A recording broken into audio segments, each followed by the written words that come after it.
திருச்சி கிழக்கு சட்டமன்ற தொகுதியில் நேற்று இரவு 1 மணி அளவில் சிலர் பணம் வழங்கி கள்ள ஓட்டு பதிவு செய்ததாக குற்றச்சாட்டு எழுந்துள்ளது. திமுகவினர் பூத்தில் இருந்தவர்களுக்கு லஞ்சம் வழங்கியதாகவும் இதில் சில காவல்துறையினரும் உடந்தையாக இருந்ததாகவும் கூறப்படுகிறது.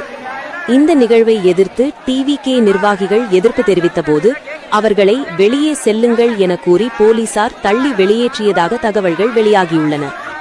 இந்த விவகாரம் தொடர்பாக உரிய விசாரணை நடத்தி தக்க நடவடிக்கை எடுக்க வேண்டும் என பொதுமக்கள் கோரிக்கை வைத்துள்ளனர்.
மதியானத்துல பாத்துதான் பேசுற வரைக்கும் போதும்னா நீங்க பேசுன வரைக்கும் போதும்னா மதியானத்துல இருந்து பாத்துட்டு தான் இருக்கானா நீங்க பேசுன வரைக்கும் போதும்னா எவ்வளவு வாங்குனீங்க எவ்வளவு